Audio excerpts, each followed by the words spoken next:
नहीं है। कोई कह रहा है 2020 शुभ नहीं है। बस लोग यही चाहते हैं कि किसी भी तरह से ये साल जल्द से जल्द बीत जाए। साथियों, कभी-कभी मैं सोचता हूँ कि ऐसा क्यों हो रहा है? हो सकता है ऐसी बातचीत के कुछ कारण भी हो। 6-7 महीना पहले ये हम कहाँ जानते थे कि कोरोना जैसा संकट आएगा और इसके खिलाफ ये लड़ाई इतनी लंबी चलेगी। ये संकट तो बना ही हुआ है, ऊपर से देश में नीत नई चुनौतियां सामने आती जा रही हैं। अभी कुछ दिन पहले देश के पूर्वी छोर पर साइक्लोन अम्फान आया, तो पश्चिमी छोर पर साइक्लोन निसर्ग आया। कितने ही राज्यों में हमारे किसान भाई बहन टिड्डी दल के हमले से परेशान है, और कुछ नहीं तो देश के कई हिस्सों में छोटे छोटे भूकंप रुकने का ही नाम नहीं ले रहे हैं। और इन सब के बीच हमारे कुछ पड़ोसियों द्वारा जो हो रहा है, देश उन चुनौतियों से भी निपट रहा है। वाकई एक साथ इतनी आपदाएं, इस स्तर की आपदाएं बहुत कम ही देखने सुनने को मिलती है। हालात तो ये हो गई हैं कि कोई छोटी छोटी घटना भी हो रही है तो लोग उन्हें भी इन चुनौतियों के साथ जोड़ करके देख रहे हैं।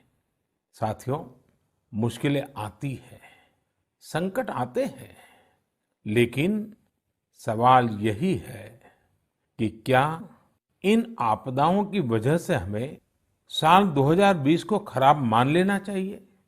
क्या पहले के 6 महीने जैसे बीते उसकी वजह से ये मान लेना कि पूरी साल ही ऐसा है? क्या ये सोचना सही है? जी नहीं, मेरे प्यारे देशवासियों, बिल्कुल नहीं। एक साल में एक चुनौती आए या 50 चुनौती आए, नंबर कम ज्यादा होने से वो साल खराब नहीं हो जाता। भारत का इतिहास ही आपदाओं और चुनौतियों पर जीत हासिल कर और ज्यादा निखर कर निकलने का रहा है। सैकड़ों वर्षों तक अलग अलग आक्रांताओं ने भारत पर हमला किया, उसे संकटों में डाला।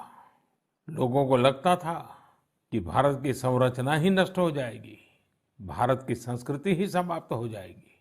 लेकिन इन संकटों से भारत और भी भव्य होकर सामने आया। साथियों, हमारे यहाँ कहा जाता है, सृजन शाश्वत है, सृजन निरंतर है।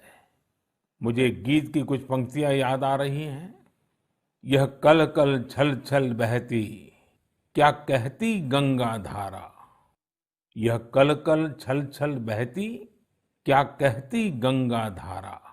युग युग से बहता आता, यह पुण्य प्रवाह हमारा। उसी गीत में आगे आता है, क्या उसको रोक सकेंगे? मिटने वाले मिट जाएं। कंकड़ पत्थर की हस्ती, कंकड़ पत्थर की हस्ती, क्या बाधा बनकर आए? भारत में भी जहां एक तरफ बड़े बड़े संकट आते गए, वहीं सभी बाधाओं को दूर करते हुए अनेकों अनेक सृजन भी हुए। नए साहित्य रचे गए, नए अनुसंधान हुए, नए सिद्धांत गढ़े गए। यानी संकट के दौरान भी हर क्षेत्र में सृजन की प्रक्रिया जारी रही और हमारी संस्कृति पुष्पित पल्लवित होती रही। देश आगे बढ़ता ही रहा। भारत ने हमेशा संकटों को सफलता की सीढ़ियों में परिवर्तित किया है। इसी भावना के साथ हमें आज भी इन सारे संकटों के बीच आगे बढ़ते ही रहना है। आप भी इसी विचार से आगे बढ़ेंगे, 130 करोड़ देशवासी आगे बढ़ेंगे, तो यही साल देश के लिए नए कीर्तिमान बनाने वाला साल साबित होगा। इसी साल में देश नए लक्ष्य प्राप्त करेगा, नई उड़ान भरेगा, नई ऊंचाइयों को छुएगा। मुझे पूरा विश्वास 130 करोड़ देशवासियों की शक्ति पर है, आप सब पर है, इस देश की महान परंपरा पर है। मेरे प्यारे देशवासियों, संकट चाहे जितना भी बड़ा हो, भारत के संस्कार निस्वार्थ भाव से सेवा की प्रेरणा देते हैं। भारत ने जिस तरह मुश्किल समय में दुनिया की मदद की, उसने आज शांति और विकास में भारत की भूमिका को और मजबूत किया है। दुनिया ने इस दौरान भारत की विश्व बंधुत्व की भावना को भी महसूस किया है और इसके साथ ही दुनिया ने अपनी संप्रभुता और सीमाओं की रक्षा करने के लिए भारत की ताकत और भारत के कमिटमेंट को भी देखा है। लद्दाख में भारत की भूमि पर आंख उठाकर देखने वालों को करारा जवाब मिला है। भारत मित्रता निभाना जानता है तो आंख में आंख डालकर देखना और उचित जवाब देना भी जानता है। हमारे वीर सैनिकों ने दिखा दिया है कि वो कभी भी मां भारती के गौरव पर आंच नहीं आने देंगे। साथियों, लद्दाख में हमारे जो वीर जवान शहीद हुए हैं, उनके शौर्य को पूरा देश नमन कर रहा है, श्रद्धांजलि दे रहा है। पूरा देश उनका कृतज्ञ है, उनके सामने नतमस्तक है। इन साथियों के परिवारों की तरह ही हर भारतीय इन्हें खोने का दर्द भी अनुभव कर रहा है। अपने वीर सपूतों के बलिदान पर उनके परिजनों में गर्व की जो भावना है, देश के लिए जो जज्बा है, यही तो देश की ताकत है। आपने देखा होगा, जिनके बेटे शहीद हुए, वो माता पिता अपने दूसरे बेटों को भी, घर के दूसरे बच्चों को भी सेना में भेजने की बात कर रहे हैं। बिहार के रहने वाले शहीद कुंदर कुमार के पिताजी के शब्द तो कानों में गूंज रहे हैं। वो कह रहे थे, अपने पोतों को भी देश की रक्षा के लिए सेना में भेजूंगा। यही हौसला हर शहीद के परिवार का है। वास्तव में इन परिजनों का त्याग पूजनीय है। भारत माता की रक्षा के जिस संकल्प से हमारे जवानों ने बलिदान दिया है, उसी संकल्प को हमें भी जीवन का ध्येय बनाना है, हर देशवासी को बनाना है। हमारा हर प्रयास इसी दिशा में होना चाहिए, जिससे सीमाओं की रक्षा के लिए देश की ताकत बढ़े, देश और अधिक सक्षम बने, देश आत्मनिर्भर बने। यही हमारे शहीदों को सच्ची श्रद्धांजलि भी होगी। मुझे असम से रजनी जी ने लिखा है कि उन्होंने पूर्वी लद्दाख में जो कुछ हुआ, वो देखने के बाद एक प्रण लिया है।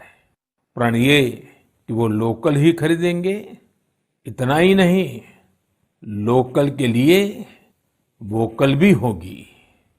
ऐसे संदेश मुझे देश के हर कोने से आ रहे हैं। बहुत से लोग मुझे पत्र लिखकर बता रहे हैं कि वो इस और बढ़ चले हैं। इसी तरह तमिलनाडु के मदुरई से मोहन रामामूर्ति जी ने लिखा है कि वो भारत को डिफेंस के क्षेत्र में आत्मनिर्भर बनते हुए देखना चाहते हैं। साथियों, आजादी के पहले हमारा देश डिफेंस सेक्टर में दुनिया के कई देशों से आगे था। हमारे यहाँ अनेकों ऑर्डिनेंस फैक्ट्रियां होती थी। उस समय कई देश जो हमसे बहुत पीछे थे, वो आज हमसे आगे हैं। आजादी के बाद डिफेंस सेक्टर में हमें जो प्रयास करने चाहिए थे, हमें अपने पुराने अनुभवों का जो लाभ उठाना चाहिए था, हम उसका लाभ नहीं उठा पाए। लेकिन आज डिफेंस सेक्टर में, टेक्नोलॉजी के क्षेत्र में भारत आगे बढ़ने का निरंतर प्रयास कर रहा है। भारत आत्मनिर्भरता की तरफ कदम बढ़ा रहा है। साथियों, कोई भी मिशन पीपल्स पार्टिसिपेशन, जन भागीदारी के बिना पूरा नहीं हो सकता, सफल नहीं हो सकता। इसलिए आत्मनिर्भर भारत की दिशा में एक नागरिक के तौर पर हम सबका संकल्प, समर्पण और सहयोग बहुत जरूरी है, अनिवार्य है। आप लोकल खरीदेंगे, लोकल के लिए वोकल होंगे, तो समझिए आप देश को मजबूत करने में अपनी भूमिका निभा रहे हैं। ये भी एक तरह से देश की सेवा ही है। आप किसी भी प्रोफेशन में हो, हर एक जगह देश सेवा का बहुत स्कोप होता ही है। देश की आवश्यकता को समझते हुए जो भी कार्य करते हैं वो देश की सेवा ही होती है। आपकी यही सेवा देश को कहीं न कहीं मजबूत भी करती है। और हमें ये भी याद रखना है, हमारा देश जितना मजबूत होगा, दुनिया में शांति की संभावनाएं भी उतनी ही मजबूत होगी। हमारे यहाँ कहा जाता है, विद्या विवादाय धनम मदाय, विद्या विवादाय धनम मदाय, शक्ति ही परेशान परिपीडनाय, खलस्य साधो विपरीतम एतत्, ज्ञानाय दानाय च रक्षणाय। अर्थात अगर स्वभाव से दुष्ट है तो विद्या का प्रयोग व्यक्ति विवाद में, धन का प्रयोग घमंड में और ताकत का प्रयोग दूसरों को तकलीफ देने में करता है। लेकिन सज्जन की विद्या ज्ञान के लिए, धन मदद के लिए और ताकत रक्षा करने के लिए इस्तेमाल होती है। भारत ने अपनी ताकत हमेशा इसी भावना के साथ इस्तेमाल की है। भारत का संकल्प है भारत के स्वाभिमान और संप्रभुता की रक्षा। भारत का लक्ष्य है आत्मनिर्भर भारत। भारत की परंपरा है भरोसा, मित्रता। भारत का भाव है बंधुता। हम इन्हीं आदर्शों के साथ आगे बढ़ते रहेंगे। मेरे प्यारे देशवासियों, कोरोना के संकट काल में देश लॉकडाउन से बाहर निकल आया है। अब हम अनलॉक के दौर में हैं। अनलॉक के इस समय में दो बातों पर बहुत फोकस करना है, कोरोना को हराना और अर्थव्यवस्था को मजबूत बनाना, उसे ताकत देना। साथियों, लॉकडाउन से ज्यादा सतर्कता हमें अनलॉक के दौरान बरतनी है। आपकी सतर्कता ही आपको कोरोना से बचाएगी। इस बात को हमेशा याद रखिए कि अगर आप मास्क नहीं पहनते हैं, 2 गज की दूरी का पालन नहीं करते हैं या फिर दूसरी जरूरी सावधानियां नहीं बरतते हैं, तो आप अपने साथ साथ दूसरों को भी जोखिम में डाल रहे हैं, खास तौर पर घर के बच्चों और बुजुर्गों को। इसीलिए सभी देशवासियों से मेरा निवेदन है, और ये निवेदन मैं बार बार करता हूं, और मेरा निवेदन है कि आप लापरवाही मत बरतिए, अपना भी ख्याल रखिए और दूसरों का भी। साथियों, अनलॉक के दौर में बहुत सी ऐसी चीजें भी अनलॉक हो रही हैं जिनमें भारत दशकों से बंधा हुआ था। वर्षों से हमारा माइनिंग सेक्टर लॉकडाउन में था। कॉमर्शियल ऑक्शन को मंजूरी देने के एक निर्णय ने स्थिति को पूरी तरह से बदल दिया है। कुछ ही दिन पहले स्पेस सेक्टर में ऐतिहासिक सुधार किए गए। उन सुधारों के जरिए वर्षों से लॉकडाउन में जकड़े इस सेक्टर को आजादी मिली। इससे आत्मनिर्भर भारत के अभियान को न केवल गति मिलेगी, बल्कि देश टेक्नोलॉजी में भी एडवांस बनेगा। अपने कृषि क्षेत्र को देखें तो इस सेक्टर में भी बहुत सारी चीजें दशकों से लॉकडाउन में फंसी थी। इस सेक्टर को भी अब अनलॉक कर दिया गया है।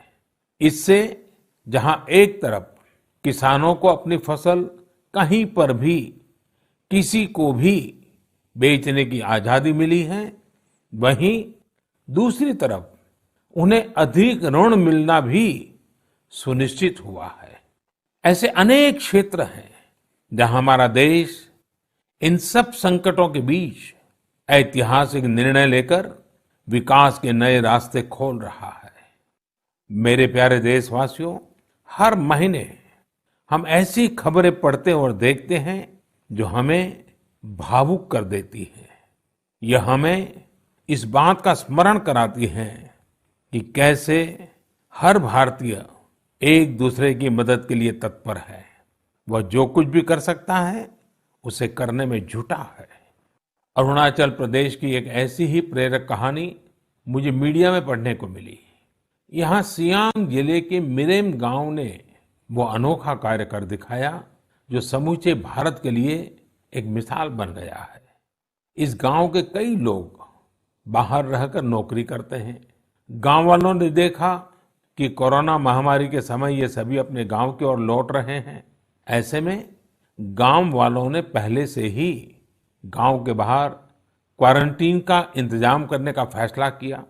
उन्होंने आपस में मिलकर गांव से कुछ ही दूरी पर 14 अस्थायी झोपड़ियां बना दी और ये तय किया कि जब गांव वाले लौटकर आएंगे तो उन्हें इन्हीं झोपड़ियों में कुछ दिन क्वारंटीन में रखा जाएगा। उन झोपड़ियों में शौचालय, बिजली, पानी समेत दैनिक जरूरत की हर तरह की सुविधा उपलब्ध कराई गई। जाहिर है, मिरेम गांव के लोगों के इस सामूहिक प्रयास और जागरूकता ने सबका ध्यान अपनी ओर आकर्षित कर लिया। साथियों, हमारे यहाँ कहा जाता है, स्वभावम न जहाति एव साधुः आपद्गतो भी सन कर्पूरः पावक स्पृष्टः सौरभम लभते तराम।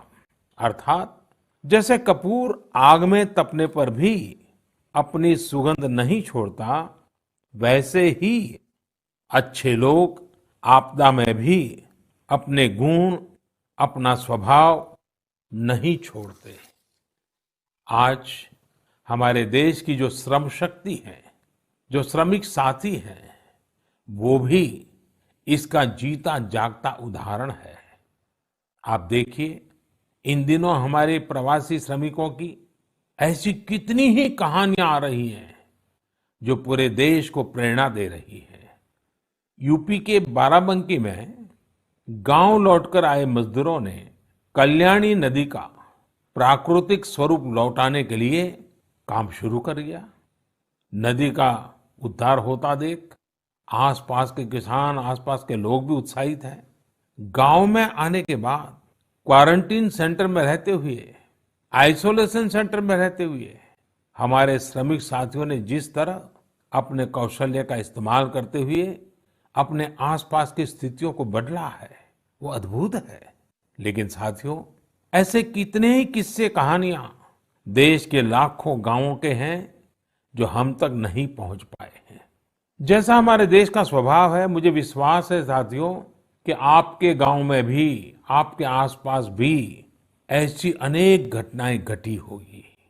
अगर आपके ध्यान में ऐसी बात आई है तो आप ऐसी प्रेरक घटना को मुझे जरूर लिखिए। संकट के इस समय में ये सकारात्मक घटनाएं, ये कहानियां औरों को भी प्रेरणा देगी। मेरे प्यारे देशवासियों, कोरोना वायरस ने निश्चित रूप से हमारे जीवन जीने के तरीकों में बदलाव ला दिया है। मैं लंदन से प्रकाशित फाइनेंशियल टाइम्स में एक बहुत ही दिलचस्प लेख पढ़ रहा था।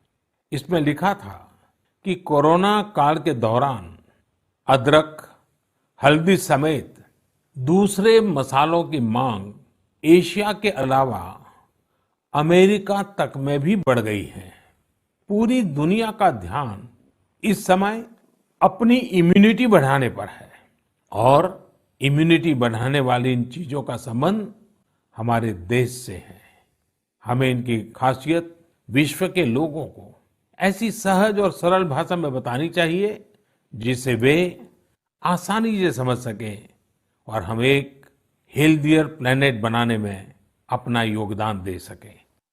मेरे प्यारे देशवासियों, कोरोना जैसा संकट नहीं आया होता तो शायद जीवन क्या है, जीवन क्यों है, जीवन कैसा है, हमें शायद ये याद ही नहीं आता। कई लोग इसी वजह से मानसिक तनाव में जीते रहे हैं। तो दूसरी ओर लोगों ने मुझे ये भी शेयर किया है कि कैसे लॉकडाउन के दौरान खुशियों के छोटे छोटे पहलू भी उन्होंने जीवन में रीडिस्कवर किए हैं। कई लोगों ने मुझे पारंपरिक इंडोर गेम्स खेलने और पूरे परिवार के साथ उसका आनंद लेने के अनुभव भेजे हैं। साथियों, हमारे देश में पारंपरिक खेलों की बहुत समृद्ध विरासत रही है। जैसे आपने एक खेल का नाम सुना होगा, पचीसी। यह खेल तमिलनाडु में पल्लान्गुली, कर्नाटक में अली गुली मणे और आंध्र प्रदेश में वामन गुंटलू के नाम से खेला जाता है। ये एक प्रकार का स्ट्रेटेजी गेम है जिसमें एक बोर्ड का उपयोग किया जाता है। इसमें कई खांचे होते हैं जिनमें मौजूद गोली या बीज को खिलाड़ियों को पकड़ना होता है। कहा जाता है कि यह गेम दक्षिण भारत से दक्षिण पूर्व एशिया और फिर दुनिया में फैला है। साथियों, आज हर बच्चा सांप सीढ़ी के खेल के बारे में जानता है, लेकिन क्या आपको पता है कि यह भी एक भारतीय पारंपरिक गेम का ही रूप है जिसे मोक्ष पाटम या परम पदम कहा जाता है। हमारे यहाँ का एक और पारंपरिक गेम रहा है गुट्टा। बड़े भी गुट्टे खेलते हैं और बच्चे भी।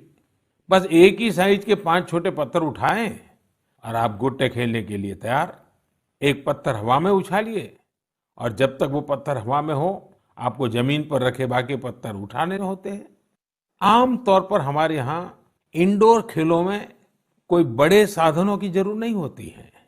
कोई एक चौक या पत्थर ले आता है, उसे जमीन पर ही कुछ लकीरें खींच देता है और फिर खेल शुरू हो जाता है। जिन खेलों में डाइस की जरूरत पड़ती है, कौड़ियों से या इमली के बीज से भी काम चल जाता है। साथियों, मुझे मालूम है आज जब मैं ये बात कर रहा हूं, कितने ही लोग अपने बचपन में लौट गए होंगे। कितनों को ही अपने बचपन के दिन याद आ गए होंगे। मैं यही कहूंगा कि उन दिनों को आप भूले क्यों है? उन खेलों को आप भूले क्यों है? मेरा घर के नाना नानी, दादा दादी, घर के बुजुर्गों से आग्रह है कि नई पीढ़ी में ये खेल आप अगर ट्रांसफर नहीं करेंगे तो कौन करेगा?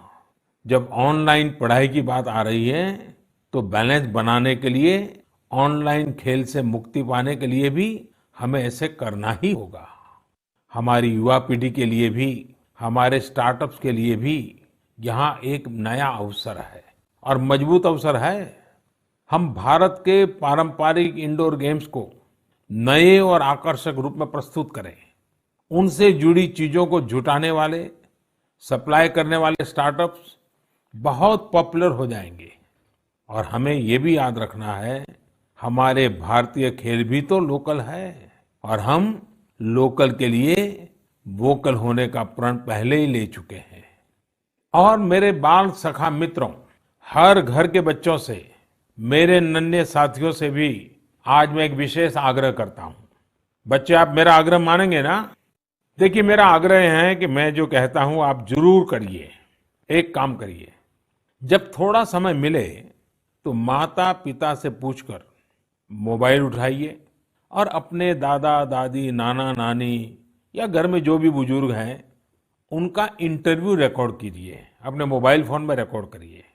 जैसे आपने टीवी पर देखा होगा ना, कैसे पत्रकार इंटरव्यू करते हैं, बस वैसा ही इंटरव्यू आप कीजिए। और आप उनसे सवाल क्या करेंगे, मैं आपको सुझाव देता हूं।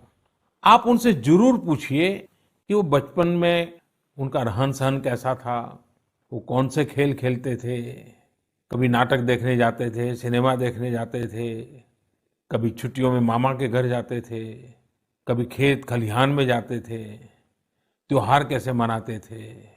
बहुत सी बातें आप उनको पूछ सकते हैं। उनको भी 40-50 साल, 60 साल पुरानी अपनी जिंदगी में जाना बहुत आनंद देगा।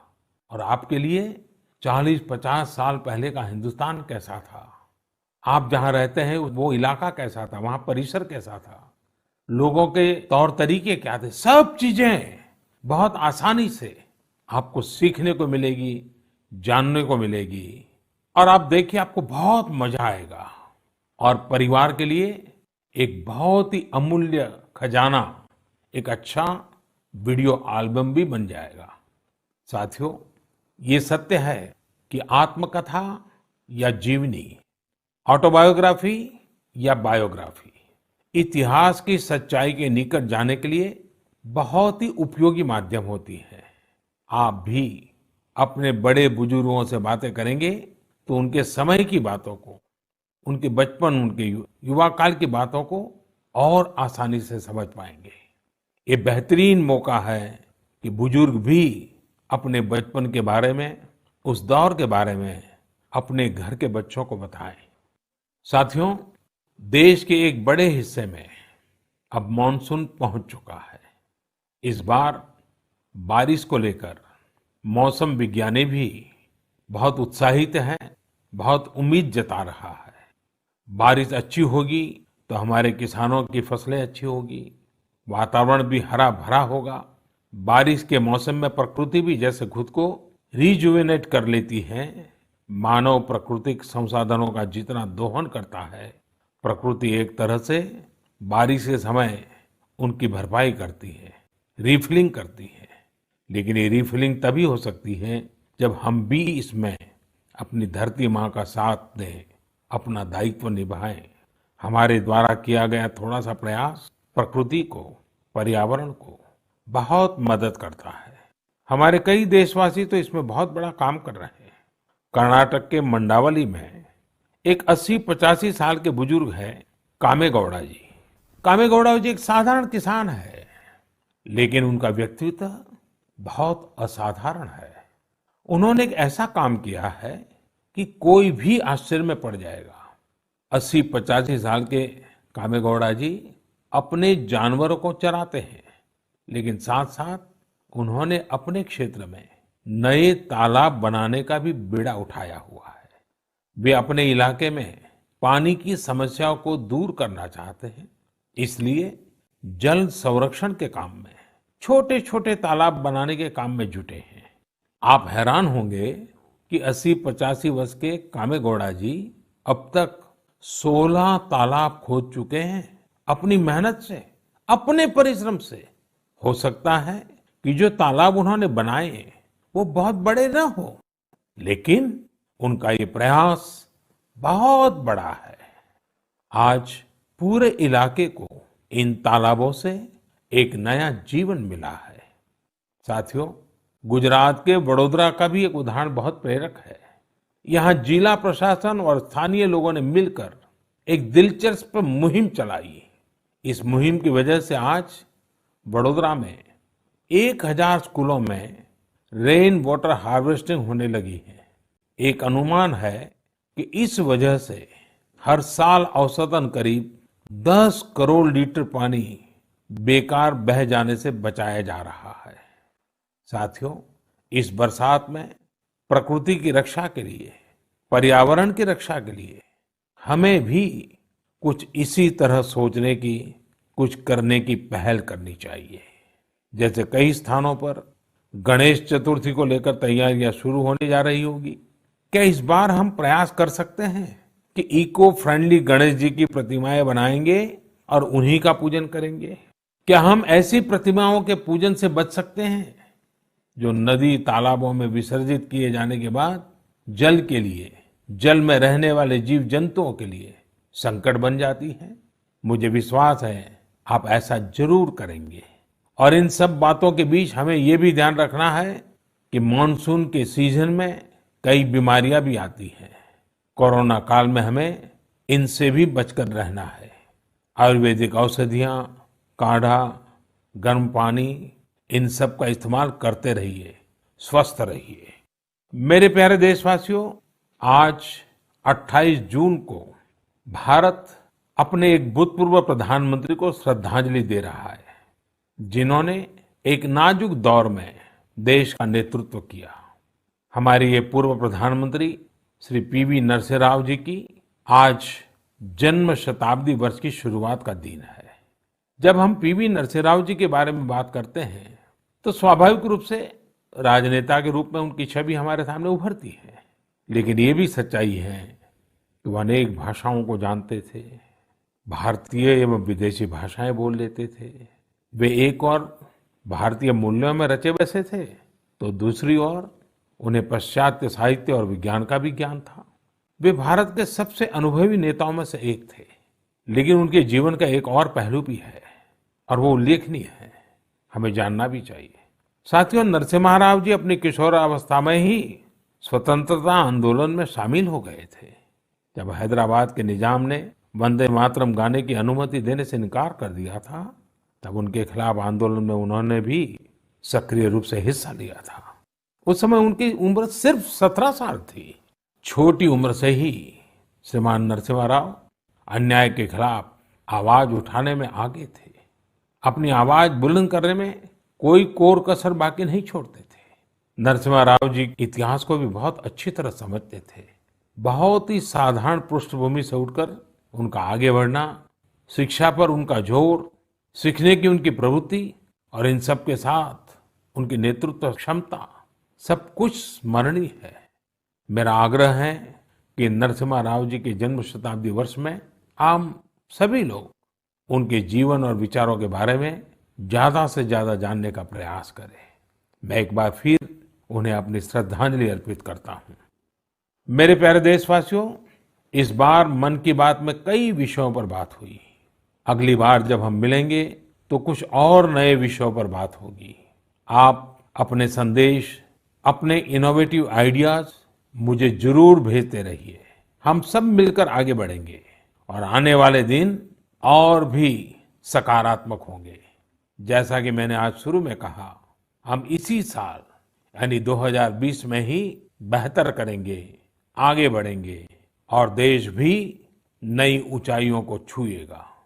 मुझे भरोसा है कि 2020 भारत को इस दशक में एक नई दिशा देने वाला वर्ष साबित होगा। इसी भरोसे को लेकर आप भी आगे बढ़िए, स्वस्थ रहिए, सकारात्मक रहिए। इन्हीं शुभकामनाओं के साथ आप सभी का बहुत बहुत धन्यवाद। नमस्कार।